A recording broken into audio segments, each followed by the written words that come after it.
you all so much for coming and apologize for being late. My name is Tommy. We're going to talk about how to turn your side hustle into a remote business. We will get going. I need you to be really fired up for this one. I hope you're ready to nerd out on starting your own business, just like this little girl. If you actually have a side hustle now, I'd be very curious. Let us know in the chat if you've created a business already. Type in the chat and let us know if you're willing to share it. I'd be very curious to hear as well. If not, then you're just sort of curious to see what this is about. That's fine too. But I'm curious to hear if any of you have already sort of started one. So a little bit about me. My name is Tommy. I'm an internet marketing nerd. I've been doing this for about 10 years, which makes me feel super old. I sort of got into it via search engine optimization, basically figuring out how to get websites to the top of Google. I started with a little side project of my own. Then I started working at PayPal and managed search engine optimization at PayPal in the San Francisco Bay Area. I moved over to Airbnb and managed search engine optimization there. And 3 years ago, I left Airbnb to go full-time on my side project or side hustle, which is called ClickMinded. And that's what I'm working on now. So I'll talk a little bit about my story and then having failure after failure after failure. The side project that finally worked for me. And then how you can validate ideas and select your first side hustle, and then any final thoughts or resources that we have at the end. And then Kirk or Elex, we can probably send everyone the deck afterwards. Is that cool? Maybe I can send it to you. And take Yeah, absolutely. Take it? Yeah, okay, cool. Okay, cool, sweet. So you can feverishly take notes if you want, or just kick back and you'll get the deck later on. That's totally fine. Sweet. Cool, so a little overview of ClickMinded here. So ClickMinded is a digital marketing training course for marketers and entrepreneurs.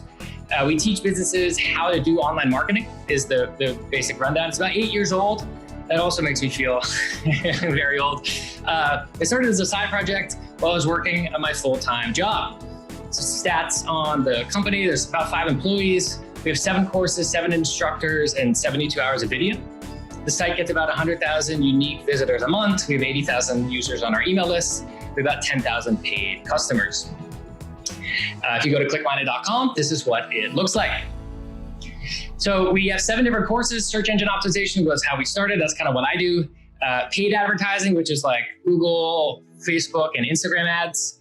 Email marketing, it's pretty self-explanatory. Sales funnels and conversion rate optimization is kind of like digital marketing 101. Google Analytics and tracking, social media marketing, and content marketing. And so our model is we try and find world-class instructors that do this stuff every day. So I teach the SEO course. One of my colleagues, former colleagues, Jasmine, who ran social media at Airbnb, teaches the Airbnb course. The former content strategist from Lyft teaches the content marketing course. And so we sort of find these other people that do this stuff every day that teach the actual content, which has been a lot of fun. Whoops. We have a bunch of cool customers too. Like the first original customers back in the day were like, you know, an indie graphic designer and like someone setting up their mom and dad's coffee shop's website. And now Volvo is a customer. WeWork, Grammarly, Stitch Fix, Liberty Mutual, Cornell, University of Minnesota, Brigham Young, Hawaii just signed up a few months ago, which is really cool. So I'm also going to post the revenue numbers just to give you an idea of how this works. I wrote a blog post about 1.5 years ago documenting like what it was like to leave my job and go full time, and I posted all the revenue numbers. It was really terrifying at first. I felt like I was naked when I first posted it. Like a lot of people don't do this, but I posted all the revenue numbers. I have a link to the blog post where you can get a little bit more of the context, and I'll just share them now. So last year, this is actually hasn't been updated. This was an estimate on last year. It was a little bit lower than this, but yeah, the business started in 2012. It made about $11,000 in the first year. Last year is about $458,000, a little bit less than that. That was an estimate. And there's a link to this blog post with more context at the end of the slides. Now, here's the interesting part, because it's a lifestyle business. We never raised any money, didn't take out any loans, don't really have a lot of employees. Can also contrast it to the number of hours worked. And this blog post sort of took off because of this graph. The red line there is hours worked. And in 2017, you can see that big jump. That's when I left my job to go full time on it. This is the magic of a remote business. And I'm going to talk a little bit more about some of the upsides of having a remote business. It's when you can start to scale and automate and sort of not have to be there all the time. That's sort of the magic part, right? And so this is 8 years into the business. If you're someone like who invests in big companies, you're trying to start the next Amazon, this will look like really small. This will look like a really bad business and a giant waste of time. Like someone pointed out to me the other day, Lyft, like the company Lyft was actually started after ClickMinded. And Lyft is a $15 billion company, right? So if you look at it in that context, ClickMinded is like a miserable failure, you know? But it depends on what you're going for, right? This is a lifestyle business. It's a side hustle turned into a business. I heard a saying the other day that I loved. It said, do you want to be on the crew, on the deck of a cruise ship, or the captain of your own little canoe, right? And so we're definitely a canoe. We're not a cruise ship, that's for sure.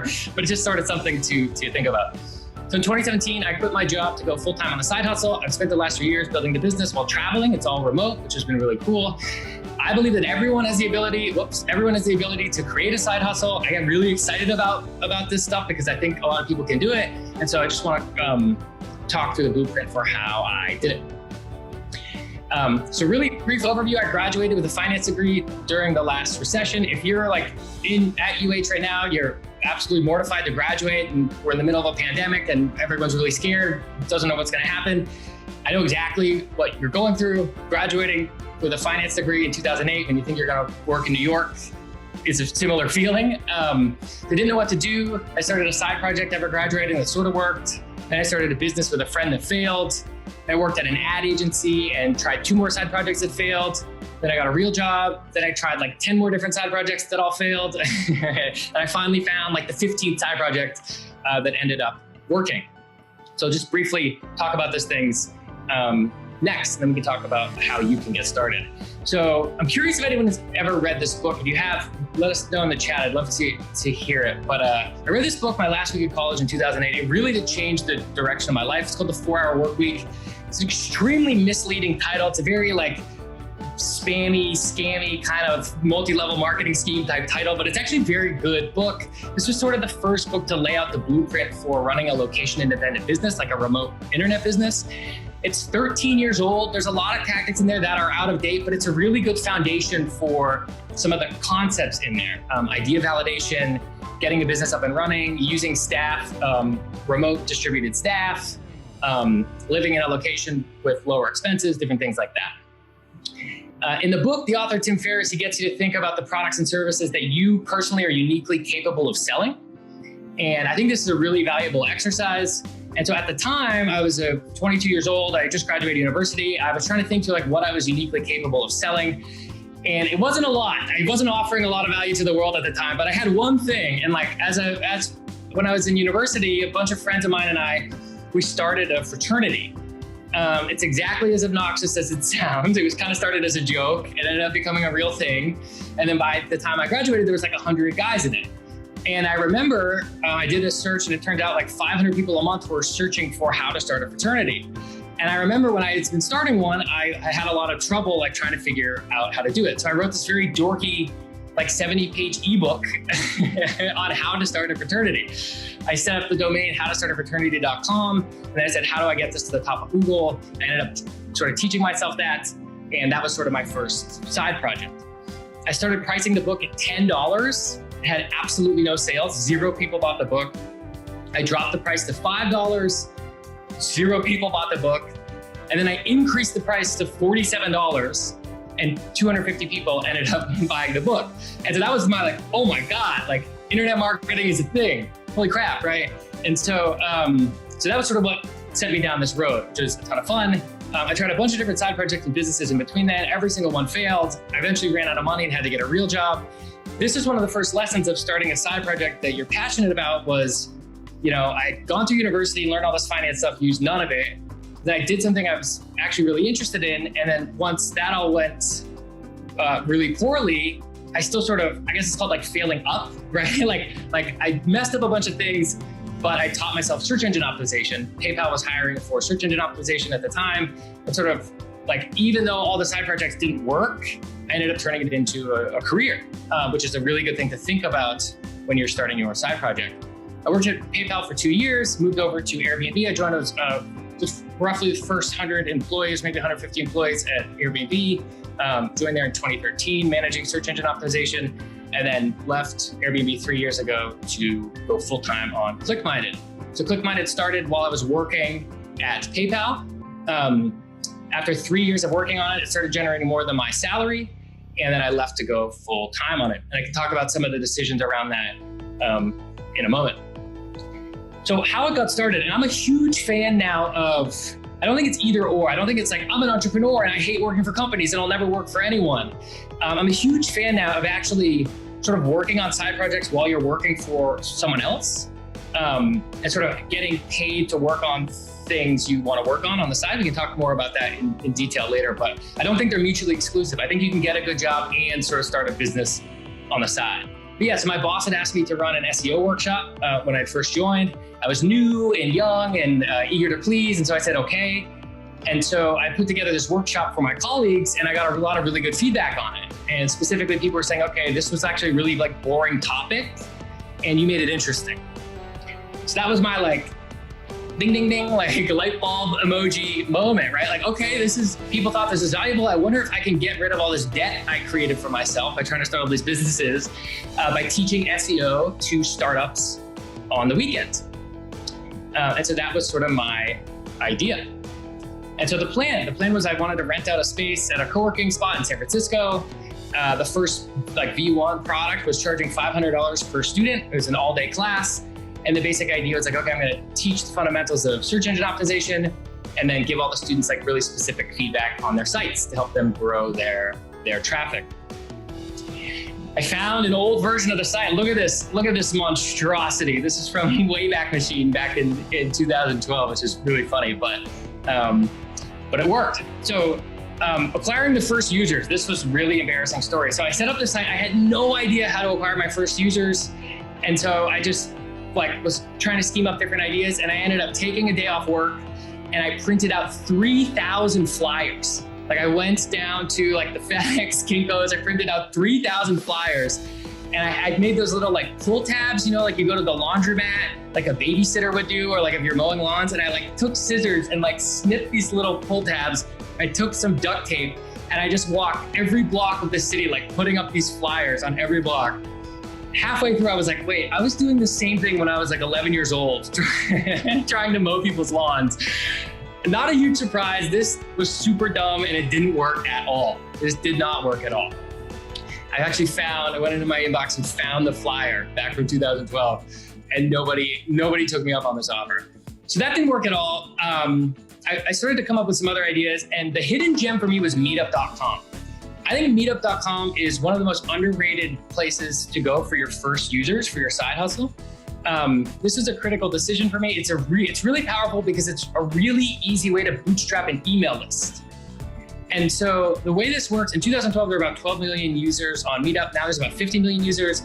But the way this works is you can set up a Meetup with certain interests, and people will start joining your Meetup and getting added to it right away, right? Obviously, the context, COVID-19 obviously affects the strategy quite a lot. It's not as easy to do meetups right now. However, they're still doing a ton of virtual meetups every day. You could sign up, you could open up a new tab right now and sign up for meetup.com and create an event, right? But pre-COVID and maybe post-COVID, this will work again as well offline. So the idea is like it's $15 to set up a meetup group. And then Meetup notifies everyone in that city that's interested in the categories you choose. So I set up the San Francisco SEO Meetup. It was $15, and within 3 days, 100 people that were living in San Francisco that were interested in search engine optimization joined the Meetup. I created an event. I had a lot of success with doing happy hours on like Wednesdays and Thursday nights. And I would just call a bar and say, I have 30 people. We're coming to a bar. Like, can you give us some space, or can you give us discounts or something like that? And it didn't even cost me any money, and people would just show up.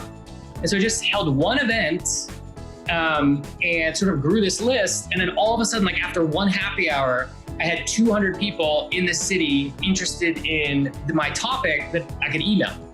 And so from there, I called a co-working space and I said, hey, can I like host a free class at your co-working space?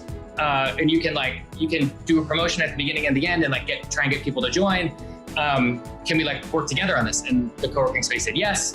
So all of a sudden I was good to go. I set up a date, created an Eventbrite, and I emailed this meetup list that I just created and said, hey, I'm having an SEO course, everybody come by. This is sort of the key, and it seems like a small detail, but it's actually incredibly important. There's this concept called like MVPs, the minimum viable product. I emailed these 200 people that were in my meetup group before I created the product, before I had a course. And I actually highly recommend doing this. The idea is like, you can sort of figure out if people actually want it before you build it. So then like I sent it out, and then once people committed, then I created the course, right? Another tactic as well that's sort of interesting is like the flake rate. Like people bail on meetups a lot. People bail on many things that are free.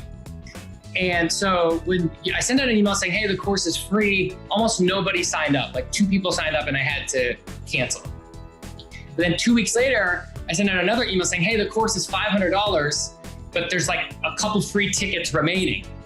And then everyone immediately emails back and says, oh, okay, can I have a free ticket? Can I have a free ticket, right? And so it's definitely a marketing concept, right? But I highly recommend doing this. If you're gonna work for free, if you're gonna do something for free, which I wanted to do it for free and I wanted to get feedback on it, never price it for free. You always wanna price it at a dollar amount and then offer free tickets for it. This concept, there's this really powerful book called Influence by Robert, is it Cialdini or Cialdini? I'm not sure. This book will blow your mind. It's old, it's from the mid 80s. But like every internet marketing tactic and concept is sort of derived from this book. It's fascinating.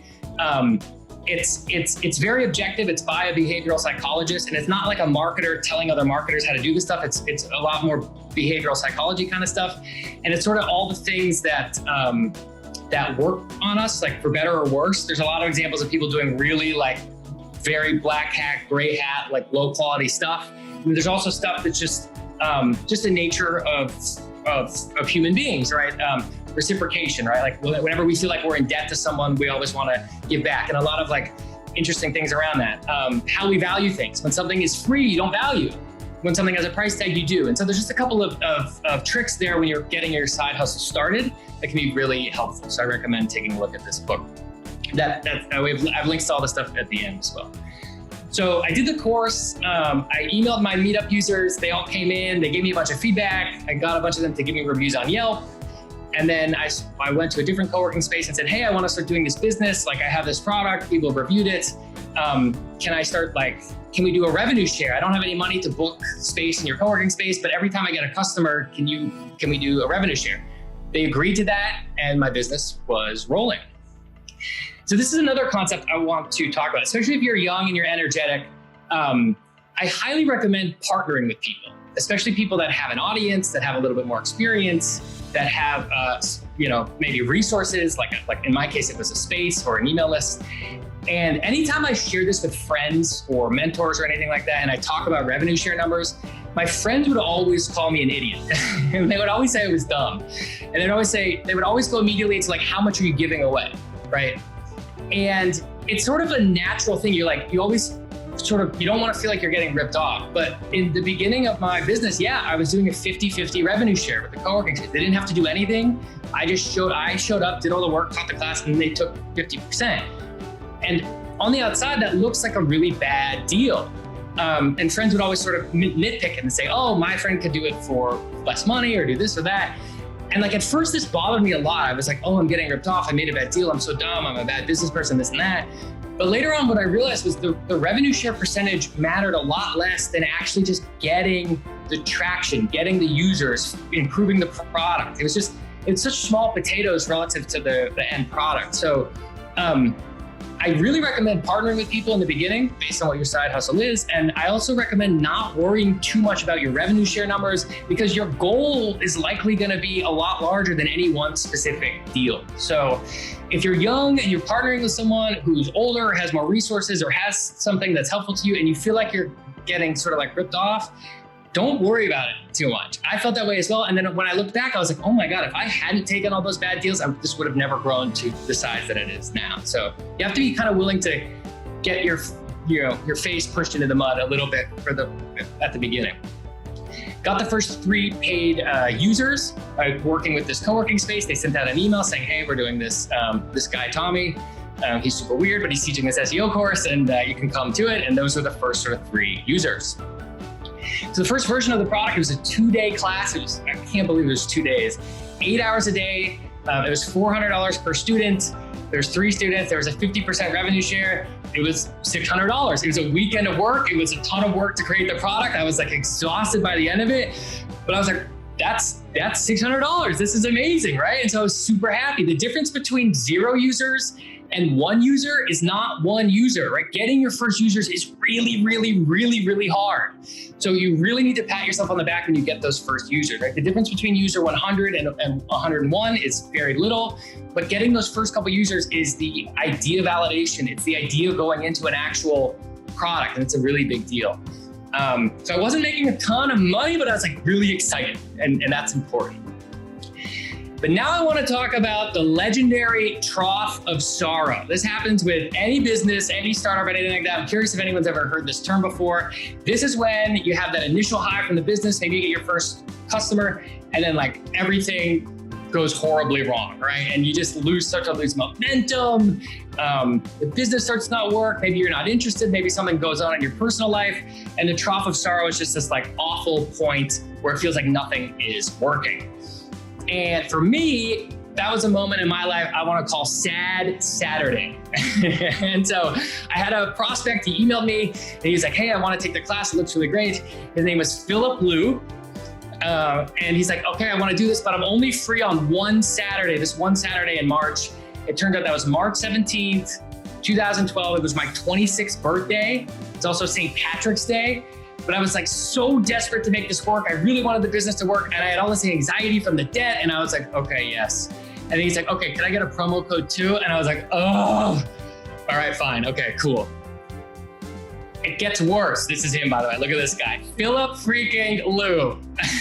And this is the guy. I love Philip. I'm still in touch with him today. I have a screenshot of the email. I'm like writing this email to him. I'm like basically crying as I'm writing. I'm like, sure thing. March 17th it is. I'll set up an Eventbrite. I was not happy about it. He writes back, he's like, don't forget the promo code, ha, ha, ha, ha, ha. And I'm like, oh my God, Philip Liu. It gets even worse. I didn't go out the night before. I wanted to prepare, like my friends were calling me an idiot. I'm sitting there hanging out with Phil Liu on my birthday. Everyone in San Francisco is like partying. They're wearing leprechaun hats, like running past the window. Like a fun run, like naked people partying ran by the window. It's like a movie. It's like a movie where I'm just a loser idiot, like working on my business. And me and this guy, Phil Liu, are like in this small, tiny, dark room. And I'm like working on his website. It's just embarrassing. It was really bad. It gets worse. Let's look at the actual numbers. We paid $497. He asked for a $50 discount, right? $437. I was doing a 50-50 co-working revenue share. It's $218 right to the co-working space. Printed materials was like $25. PayPal fees, Eventbrite fees is like $20. I would buy him lunch, right? $20. It was $154 net to the business on my birthday. On my birthday, not good. It gets worse. I prepped for the class for 4 hours. It was 8 hours of class time, $154 over 12 hours. That's $12.83 an hour. San Francisco minimum wage at the time was $13 an hour. ClickMinded was the worst company to work for in San Francisco. So this was really, really bad. So this was not working, right? And this was a big wake-up call for me. I enjoyed teaching. I really did. I liked it a lot. I learned more about SEO by teaching it. People were getting a lot of value out of it. It was an incredible amount of time for me, but it was not an incredible amount of money. And this is something you want to think about when you start your side hustle. Is like, you're going to pivot a lot. You're going to sort of move in one direction. And when you get feedback that things aren't working, you need to wiggle around a little bit. So I decided to turn it into an online course. I turned the product into an online course in 2012, rented camera equipment, found a place to film it, taught it. I eventually launched it on this online course marketplace called Udemy. I'm not sure if anyone is familiar with it. It's very big now. And then I emailed all the meetup group users and said, hey, I have this online course we're creating. If you want to check it out, let me know. Same thing, like it's $99. If you want a free promo code, let me know. And then once they took the class and checked it out a little bit, I asked for reviews. I ended up getting to 100 users and 10 5-star reviews in about 5 days. And this is what's so critical about having an email list really early on. This is why I really like Meetup.com as an email list acquisition strategy, is because you can sort of move that email list around. When I need people to come to my online course and give me feedback, they came. When I need people when I need people to join the online course and leave reviews, they did it, which was really helpful. I want to talk kind of candidly here about online reviews. The first 10 reviews I would say would be gray area reviews. I would ask friends, I would give people free promo codes. They were all 5-star reviews from people I knew. There's some ethical considerations there for sure, right? But the next 50 reviews were from real paying customers. This is an ethical gray area for sure, but if you're desperate, like I was, it's a pretty obvious choice.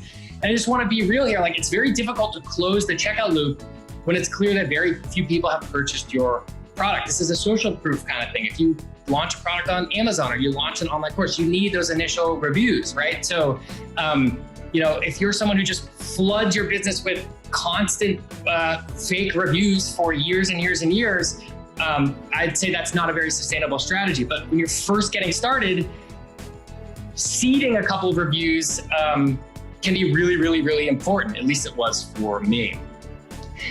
So the price of the course moved up every 6 to 12 months. This was the most fascinating thing for me, is pricing. I still don't understand pricing to this day, but every single time I moved pricing up, sales went up. And every time I did it, I was like, I'm such an idiot. Why didn't I do this 6 months ago, right? The course started at $99, moved to $150, $250, $500. Now it's $1,000. I still don't get pricing. It's fascinating. It's a whole study. And my high level feedback here in general is move pricing up faster than you're comfortable with. It's always okay to move it back down once you have that product. Another thing too I want to talk about just conceptually is like creating a digital product, right? So I moved the course from offline to online, and that was a massive change. So at first I thought like teaching offline versus teaching online would be similar. It's like, okay, I'm teaching offline, I'm teaching a bunch of people. This will be very similar to teaching online. And it was not at all. Maybe other people would be sort of get this, but I just didn't get it. And I was dead wrong about this. Creating a digital product is an entirely different business. Even though I felt like I was doing the same thing. Just one time I filmed it and put it online. They're entirely different businesses. And this frees you up to work on just one thing at a time when you put your product online. So there's really good posts if you want to read more about this. Paul Graham, he's the founder of Y Combinator. He just posts, it's like 15 years old. It's called How to Make Wealth. And it's a very kind of dorky, startup-y, Silicon Valley sort of way to think about this. But he has this concept in the post. I have a link to it in the slides. Called Write Once, Run Everywhere. And this is the really important part about a remote business that makes it so attractive, is that when you're creating media or you're creating code, you only have to write it once and then you can run it everywhere. And the work happens up front. It's a lot more work up front. It's sort of that upfront investment, but then you don't have to do it again. And that's the point. It enables you to sort of scale and leverage yourself a lot more. So let's look at some opposite examples of write once, run once. These are sort of old school offline examples. Teaching someone a lesson in person, one time, right? Teaching a piano lesson or teaching a surf lesson. Serving someone a meal, serving someone a drink. Changing someone's oil, driving someone somewhere in Uber or Lyft. Selling someone a one-time service, like mowing their lawn or giving them a massage or something. This is write once, run once. Like you have to show up every time you deliver value, right? Let's look at some examples of write once, run everywhere. And again, I didn't get this when I created an online course. I just sort of accidentally fell into this, but this is really important. You create an app and you put it on the App Store. You do all the work to code it and engineer it, and then everyone continues to download it again and again and again and gets value out of it without needing you. Uploading a YouTube video, recording a podcast, uploading original music to Spotify, creating an online course, writing a tweet, writing an Instagram post, writing a blog post. These are things where like you do the work up front, you launch it, and then people can get value from it again and again and again and again without needing you. If you like work on a software as a service business, this is very obvious to you, right? But it wasn't obvious to me at the time. And I realized this, like, oh my God, I only have to do the work once. Like I have to do the course once and sort of sells again and again and again. And this is the benefit of digital products of a remote business. We can talk through the unit economics on this as well. So I just have an example from 2014. So when I first started the business, the unit economics were about $150 per user. right? So it's like roughly 10 hours of work per class, making roughly $150 per user in 2012 when I was teaching offline. In 2014, this was like the third version of the course. These numbers are way different now, but 2014, the course cost about $6,000. This is, the third version. The first version was way cheaper, it's like $500. It was lower quality. The third version was about $6,000, and it took about 3 weeks to do, so about 120 hours. You can look at the unit economics. The first user, you're making negative roughly $5,000 per user, but by approximately the 15th user, that's your break-even point, right? Sort of that upfront fixed cost of writing once, and then it scales up and up and up again. And this is the beauty of remote businesses. Again, this is like obvious to anyone who works in digital products or very low incremental unit variable cost type businesses. But for me, it's like, oh my God, why didn't my econ teacher teach me this? Or maybe they did and I just wasn't paying attention. I don't know. Cool. So that's sort of my story. Now I want to talk a little bit about validating ideas and selecting your first side hustle. And Kirk and Ela, are we okay on time, or do you want to? If I go over, you can just sort of stop me if you need to. You're doing good so far. Okay, cool. Sweet. This is like, I'm super excited about this, and this is like, I'm trying to condense the last 10 years of my life into a 40-minute talk. So I'm trying to get through a lot of this. So excuse me. So validating ideas and selecting your first side hustle. This is what you came for, right? This is the meat and potatoes. So let's dive into this. So there are a ton of online tools you can use to figure out if anyone wants your product or service. And again, this is really, really important. You can sort of figure out if anyone wants this before you spend a bunch of time, money, and effort creating it. And this is new in the internet age. Like, it was a lot harder to do this 20, 30, 40 years ago, right? So if there's no competition for your idea, and this is key, a lot of newbies sort of mess this up. If there's no competition for your idea, that's a really bad sign. I made this mistake a lot when I was first getting started. My friends make this mistake a lot. Being focused on inventing something, like creating something new, making the next Uber, creating a new hat or a new Air Force One, like something new, it's generally very, very, very overrated. That's the stuff that gets all the hype, the Uber, the SpaceX, and the Elon Musk, and the Airbnbs, and these new concepts, like they get all the press, but they're not great ways to create side hustles and turn them into remote businesses. So being focused on inventing something new is generally a classic mistake. There's a ton of different validation tools you can use. Google, Amazon, YouTube, Yelp, Craigslist, and Reddit and Facebook groups are great examples. Once you sort of start scheming through your ideas, you want to be searching on all these platforms and actually figuring out if other people are doing these same things, whether they're mass market products like, how to start a fraternity ebook, or they're sort of local products like HVAC repair Honolulu, or whatever the concept is, right? There's some other resources as well. kwfinder.com, ahrefs.com are both keyword research analysis tools. You basically see how frequently people are searching on Google and other search engines for a particular term. And they can be really, really helpful. Udemy, of course, is an online course marketplace. This is a great way to sort of validate ideas as well before you start them. So a couple of questions you want to ask yourself when you're doing this. You can type your idea into any of these tools and just say, okay, are other people doing this? How many other people are doing this? You want to be asking yourself these questions about your competitors, right? How are they pricing it? How are they positioning it? Why are they pricing it and positioning it that way? What are they doing well? What are they doing poorly? What's your best guess at their top line revenue, their bottom line revenue, the monthly expenses, and the number of employees? You don't have to be too accurate with it, but you just want to get an idea of sort of what the market looks like, what are the total number of dollars that are like sloshing around in that market, and then what value people are getting from that market. And you can size all this up before all it costs is your time, right? You can size this up. It's fascinating to me how many people I've met. They're usually like old school entrepreneurs. And they're like, move into an industry, buy a business, sign a 1-year lease, hire staff, and they're like, wait, nobody's Googling this? And I'm just like, dude, like you can do all of this research before you make really heavy investments in things. And it's funny, there's kind of a natural advantage to people that have more time and less money. And that was me for a really long time. It's just you can do the research before you actually spend any money. So I highly recommend doing that. There's a great formula for this. Once you think you have an idea, there's a great formula for this you can use. And it's price plus benefit plus time. And you sort of put your idea in one sentence and it'll give you a good idea if people think it's valuable or not. So for example, for $149, I will show you how to apply to 10 Ivy League schools in 45 minutes. Click here to sign up. For $89, I will teach you how to increase your running speed by 15% in 2 hours. For $25, I will send you a PDF with the best hiking trails in Kauai that will save you at least 4 hours of research and planning, or whatever it is. And so this is like, it'll get you laser focused as an entrepreneur for like what you want to deliver, but it also gets people to sort of decide really quickly whether or not they want it. You sort of like cut the BS and you get right down to the point.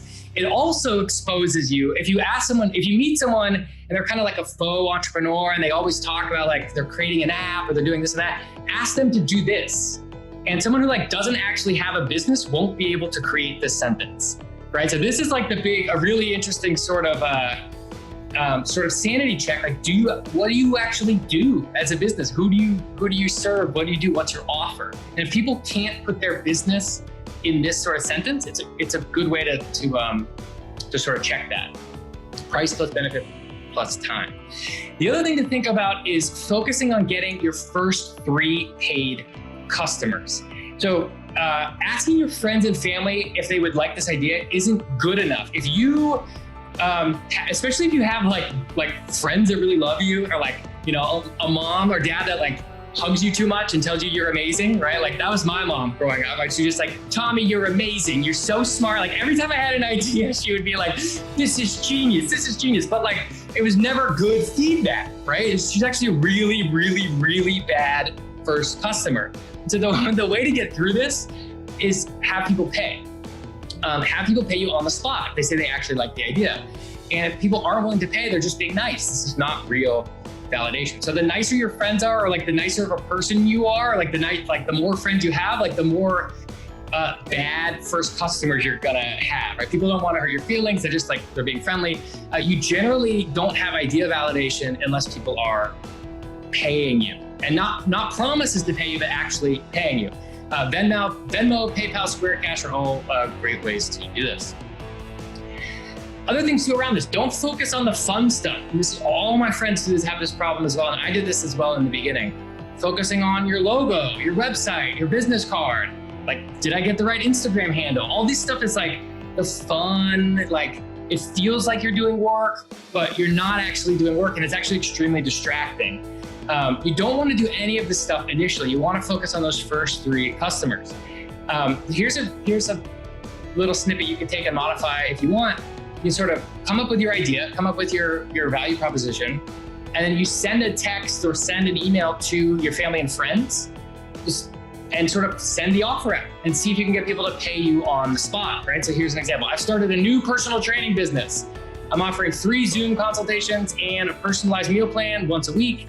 The price is $500, but I'm doing a promo, $99 for my first 3 customers. Do you know anyone that would love this offer? If so, could you forward them this message? Once you get 3 people to PayPal or Venmo you $99, then you go create your website, then you go create your logo, then you go do all these things. And that's sort of the idea, is like, you should be ready to fail a ton of times. And if you are ready to fail a ton of times, then you know that you shouldn't be investing too much in this sort of like, I feel like I'm an entrepreneur kind of stuff, like making logos and websites and business cards and things like that. So being scrappy and using all the people around you and sort of getting people to pay before the product is created is an extremely efficient way to go about doing this. A couple more slides and then we can go to questions and answers. So the goal here, is to get your first sale before you even make the product, which is really helpful.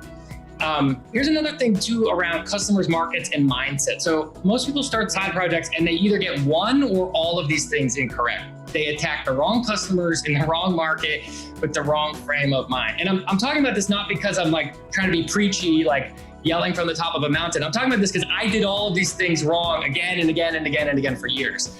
The wrong customers, people whose problems you don't understand. The wrong markets, opportunities that are too competitive for you. And then the wrong frame of mind, focusing on yourself instead of your users. So the wrong customers would be things like a 22-year-old guy in university who's buying and selling wedding jewelry, right? A 40-year-old married mother of 2 that's like an online dating coach. or like an 80-year-old kapuna selling college football tailgate beer pong tables. Now, like, these are like stereotypes. I'm stereotyping here. Like, maybe there's 22-year-old guys that are like great at wedding jewelry, and maybe someone's kapuna is like amazing at beer pong, of course. But you get what I'm saying, right? It's like focusing on problems that aren't your own. If you're your own customer initially, that solves that problem for you. And so I highly recommend solving your own problem first when you're getting going with this. Another one is the wrong markets. A lot of people love to focus on business to consumer markets because they're businesses that they interact with every day. Right? I love Japanese food, so I'm going to start a Japanese restaurant. I'm really good at Instagram, so I'm going to go make the next Instagram. Or like, I love documentaries, or I love Netflix, so I'm going to like make a movie and sell it to Hollywood. I did this as well. Like when I was a kid, I really wanted to own a bar. This is a lot of people's dream. They really want to own a bar. I really wanted to own a bar, and I became a bartender. And then like within 2 months of being a bartender, I was like, I would never own a bar. I would hate to own a bar. And because what I did was I confused, like, I like going to bars, and I confused that with owning a bar. And that's what a lot of people do, is like, I like eating Japanese food, so I should run a Japanese restaurant. Those aren't the same.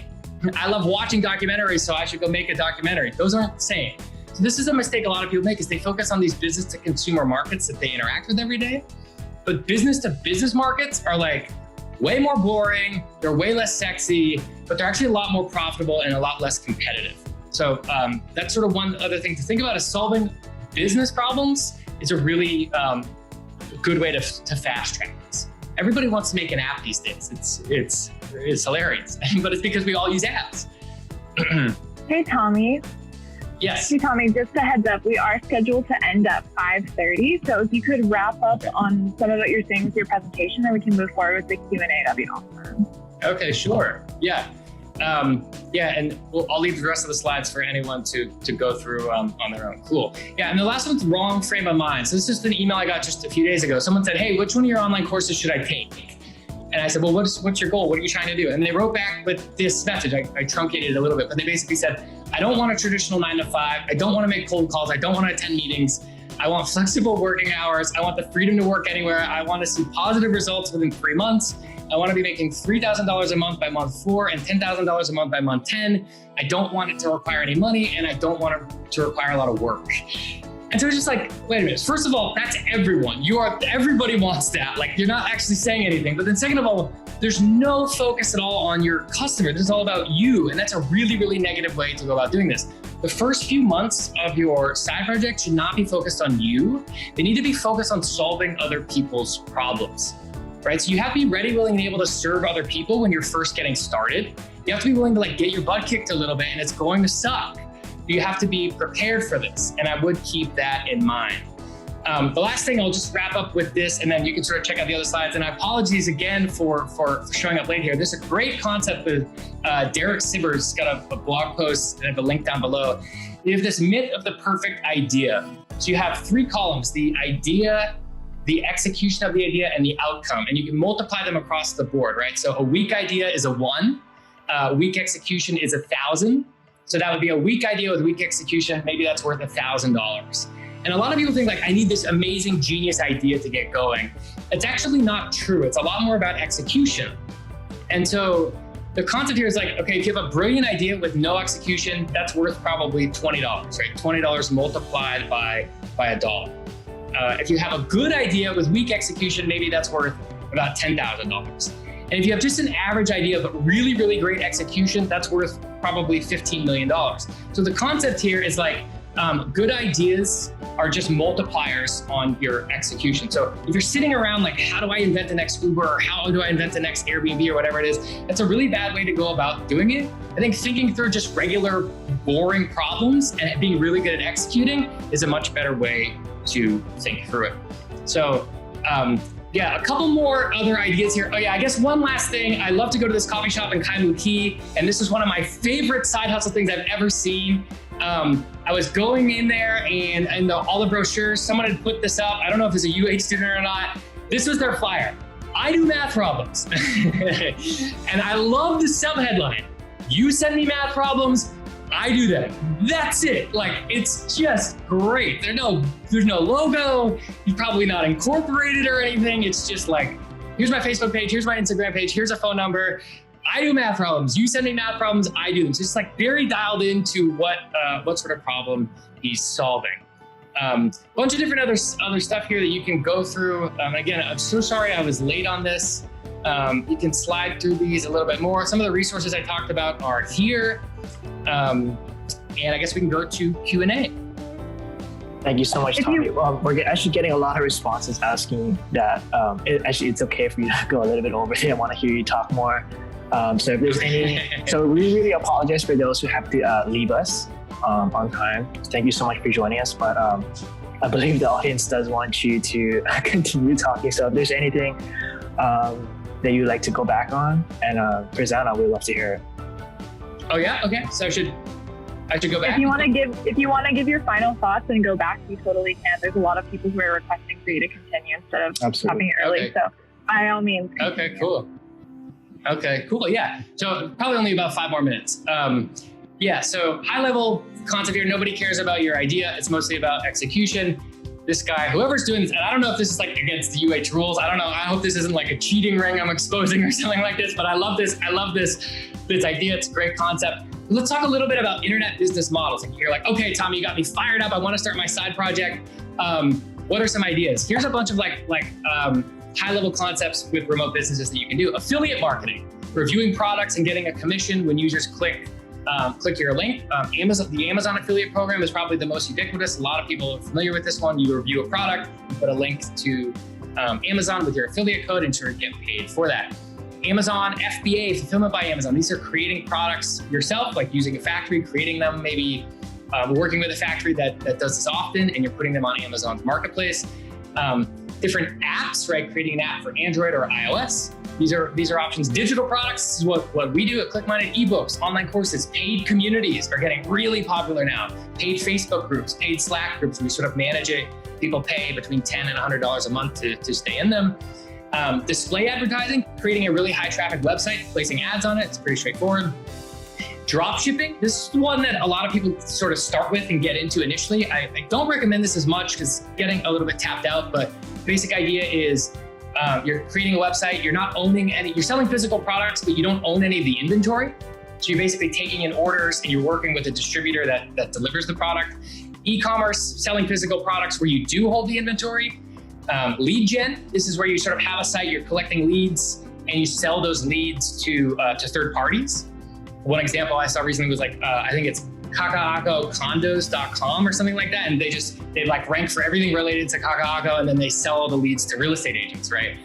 SaaS, software as a service, you create a web application that charges a monthly fee, or any service in general. This can be either a remote service or in person. That could be bookkeeping, coaching, consulting, legal, anything like that. We can talk more about individual internet business models stuff as people have questions at the end.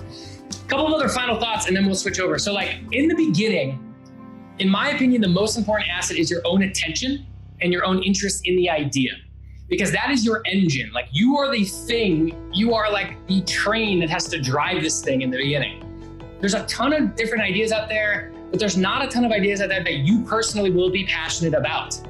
And so if you are the engine that has to make this thing go in the beginning, in my opinion, the size of the market is often a little bit less important than the size of your own personal interest in that market. You're gonna be the one that has to be there working on Saturday morning on this thing in the beginning. So I highly recommend you pick something you enjoy. I had this happen to me often. I picked a bunch of different side projects where I'm like, the market's big or there's a lot of money to be made. And I just wasn't interested. I was just dead inside when I was working on it, and surprise, surprise, it failed every single time. But when I found that sweet spot, which for me was randomly search engine optimization and teaching it, that was just my thing. I really, really enjoyed it, and no surprise, it took off. The test for this is, are you excited to work on it on a Saturday morning? If you're willing to not go out the night before and wake up super early and jump out of bed, well, it's easy to not go out now, right? But are you excited to work on it, jump out of bed on a Saturday morning and do it? That's a really good test for this. This one's a little bit more emo. I'm gonna be more vulnerable here, but you have to get comfortable with angry friends and family. In the beginning, I had to again, this is going to be easier in like the pandemic era, but like I had to be like, say no to a lot of social defaults. Just like, we're going to the bar, it's someone's birthday, we're going to this, we're going to that, we're going hiking. And if you really want this to work, you have to say no to a bunch of those things, especially if you're already working full time and you only have nights and weekends to work on it. I made a bunch of my friends angry when I got started with this, and it was very uncomfortable for me. I found myself lying a lot. I would say like, oh, I'm not in town, or I'm doing this or doing that. And I was just like making up stuff so I could work on my business. And I was like very unsure of myself. And my friends, like, people kind of accidentally, it's not necessarily malicious, they kind of like don't let you change. Family and friends can do it, and we all sort of do it. Like when you sort of see someone, like maybe you haven't seen them in a few months and they got in really good shape, or they got in really bad shape, or they're like acting really different. You sort of like call that out, and we all do it to each other. And when you start to work on a project like this, your friends might like accidentally hold you back a little bit, even though if they're not trying to. There's a concept, like a psychology concept called crabs in a bucket or something like that. You can Google it, it's interesting, but just, you have to be comfortable with this if it starts to work. And so I just want to bring this up because it was a big issue for me. I was like very unsure of myself. And then as I met more people doing this, I got a lot more comfortable with it. The other one too, and this will be interesting for people who were born and raised in Hawaii, like I was in San Francisco, I didn't grow up there. And I found it a lot easier to break away from social commitments because I didn't know as many people. Like I made a bunch of friends, but then it was sort of easier to change myself. But like if I had been back home in the town I was born and raised in, I think this would have been a lot more difficult. I think a lot of people would sort of given me a lot more crap for like trying to do something new. And so I found, and I just met a lot of people that had the same experience. Like if you want to accelerate a change, change your friend group a little bit. Stay away from big groups of people that have known you for a really long time. I don't mean like you need to like leave today, be like, bye mom and dad, like I've never seen you again, or anything like that. But it's like, you sort of want to change your environment up a little bit if you're trying to make a big change in your own life. Just something I experienced. The other one is like, be weird. Building a business is not normal. It's not the average move. You have to be a little bit weird, and you have to be a little bit comfortable doing this. I am now much more comfortable being a full-time weirdo. That is just who I am, I'm a full-time weirdo. You have to be kind of okay with not being, taking the average path. And then the last one here is like, I found that everything is a platform in an ecosystem that you can sort of slingshot yourself up to the next platform and ecosystem. So there's always sort of a next level that you can go, and you need to be willing to look at take what look like bad deals in the short term for more leverage in the long term. For me, that was like giving a bunch of revenue share money to people that owned co-working spaces, and people that had big email lists, and people that were sort of already made it. I was like the little guy latching onto them like a barnacle, or like, what are those like little fish that like eat the food out of the shark's teeth? I was like one of those little guys. And at first I was like, I'm so dumb. I can't believe I'm getting manipulated like this. But it ended up being the right move. And so keep that in mind. Like, be willing to take a little bit more bad deals to slingshot yourself up quicker. The resources I listed, 4-Hour Work Week and Influence. The Subtle Art of Not Giving an F by Mark Manson. It's a great book. It's not necessarily about, it's about more psychology. I really love this. How to Make Wealth by Paul Graham. Tropical MBA podcast, amazing podcast. I love, it's all about remote businesses. Naval Ravikant's Twitter feed is fantastic. It's really good for this kind of mentality. And then the posts I wrote on the revenue numbers is all listed there. That is my rambling. Thank you so much, Tommy. We're going to go ahead and move on to the Q&A. So if you have any questions, me and Ela, then we'll refer them from the chat box. So if you have any questions, please drop them below. I think Shiraz had a question earlier in the talk. And I think you're just asking what would be the equivalent of meetup.com today. The equivalent of meetup.com.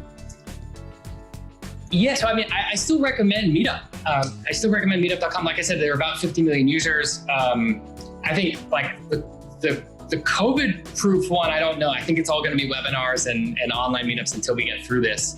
But I'm still a big fan of actually using Meetup in order to grow that email list. The key there is like, you're getting people who have a similar interest on a list that you can contact, right? So I still recommend Meetup, but if you wanted to go other ways, like there could be Facebook groups where you could do that and try and grab other people's information, but I still recommend Meetup in most situations.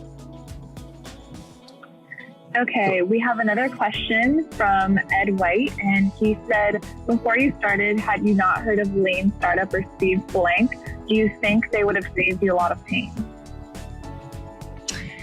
Lean Startup I had, I guess, I'm not sure if the question is about starting ClickMinded or starting all the other businesses that had failed. Lean Startup I had not read before all the failed businesses, and actually had read it before starting ClickMinded. So yes, that probably would have saved me a lot of pain. Yeah, good point. Thanks for reminding me how dumb I am. I appreciate that. I think Janan Vanna wanted to hear more about like being weird, because she said that something I've noticed in listening to business podcasts is that people give facts about how weird they are, and I was wondering about the reasons behind that, and like it makes people a lot more human. I guess she just wanted to hear more about how that's a good strategy to build trust. Interesting. Okay, so you're talking about like being weird in your marketing, and that's like authenticity. And we do that as well. We have like a kind of unique voice, and we do authenticity sort of stuff in our marketing. But I was actually not talking about that. I was talking about sort of mentally, like as you're going through these business ideas and you're trying to get started, you have to be comfortable personally being weird. And by that, I mean like everyone's going out to the bar and you're like, I'm going to set up my WordPress site tonight. Wow, like I'm a weirdo, that kind of thing. It's just more about like being more comfortable with what you want and who you are and like what's important to you. And for me, you know, I was like living in San Francisco, trying to make new friends, but like also very angst filled and trying to prove myself and all this stuff. And I just had to say no. I had to be more honest with myself about like what I wanted. And I was just uncomfortable being weird. But once I was like very sure about who I wanted to surround myself with and what I wanted, I would just be really honest. Someone would be like, hey, we're going to the bar. I'm like, no, I'm installing WordPress plugins tonight. See you guys later. Like that's a little weird. And so that's sort of what I was talking about being weird. It's more about like, about getting a little bit more comfortable with what you're trying to do. All right, we're going to get a next question from Nate Beck. So it's kind of a long one. So if you want me to repeat anything, just let me know. So it says, I run an ice cream shop. We were mostly retail, but we're changing our model to online. We do deliveries, but we want to secure accounts through a subscription model. Do you have any tips on how we can market this and get people to actually purchase a subscription for ice cream delivery? Interesting. Subscription for ice cream. I have to think about this a little bit more.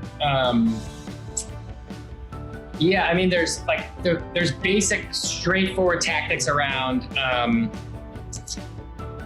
The most difficult part with subscription businesses is getting the initial charge details. So like the standard one is like $1 trial, right? So $1 trial or $0 trial where the user inputs their credit card, and then they sort of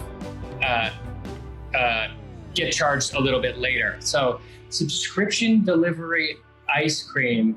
I mean, I guess if you have current customers, my move there would be maybe discounting on having 2 checkout options on your site, both the individual product, well, the one-time buy. Amazon does this as well, actually. The one-time buy and the subscription button, both options, and making sure that the pricing is better for the subscription. These are like standard, like kind of landing page tactics. If you want to send me an email to talk more about this, you can. The other thing too, though, to think through, and this goes way back in time, do people actually want this? Are you sure, like this makes sense? This is back to the point around like what's good for you versus what's good for your users. This sounds like a great idea for you and your business. Do people actually want subscription ice cream right now? Like a great way to do this would be get on the phone with 10 users and say, hey, would you sign up for a subscription ice cream service? Why not? And if they would, if you get a bunch of feedback for why, maybe give them an offer right on the call. That'd be one way to think through it. We had a question from Sean. So he said, I love your talk, Tommy, and I'm curious, why do you think customers are seemingly more willing to buy products or services with a high price versus something that is cheap or free? Also, where do you see the future of digital marketing and SEO? Great questions. Yeah, so that book, Influence, is great. It sort of, it talks about a lot of these concepts, but I guess the reason why a lot of this marketing works on us is like, the world is so intense right now. Like we have so much stuff going on that we look for shortcuts. We look for shortcuts in things. So one example is social proof. Like when a restaurant's really busy, like our brains, instead of being like, okay, am I gonna like review the menu and go back into the kitchen and like look under the sinks and is it clean and do all these things? Or am I just gonna look and like, oh, it's busy, it's probably good, right? Another shortcut we do is just price. Like, oh, if it's priced high, it's probably high quality. Some people abuse this. They just like take really low quality products and they just jack up the price a ton, and it's like done in a manipulative way. Other people, most of the time what happens is people underprice their product. They like, they sort of think like, oh, I don't want to charge people too much. I want as many people as possible to access it. But what ends up happening is our brains are just, we sort of take shortcuts and our brains just say that must suck. If it's low price, it must suck. So that's sort of the logic behind it. You can read more about it in Influence. Of course, there's a breaking point. Like, you know, once you're charging $10,000 to mow someone's lawn, like there's a breaking point, of course. But what I find, especially, and I did it all the time, is first-time entrepreneurs just undervalue themselves and the product that they've created. So a good hack is just like increase your pricing until sales stop coming in. In terms of future of digital marketing and SEO, yeah, it's changing a lot. I'm not in the prediction business. I don't like to make a lot of predictions on this stuff because it changes so much, but SEO has become much more difficult the last few years. Google's taking up a lot more of the real estate. SEO is applying to a lot of different things. It's not just Google anymore. There's SEO for Yelp, there's SEO for Amazon, there's SEO for YouTube, right? Any platform that has a search engine has SEO.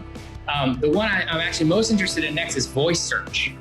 Right, so at-home devices, right, like Google Home and Alexa, and using your voice with mobile phones, show me restaurants near me, right, like things like that. I think it's going to be a lot more interesting. We're going to be putting out probably a mini course on voice search pretty soon, just because I'm a dork. I do voice searches all the time. I like to play around and see like who around me, the businesses around me that are like optimizing their site for voice, and I don't think it's going to be a thing in the next year, but maybe the next 5 years.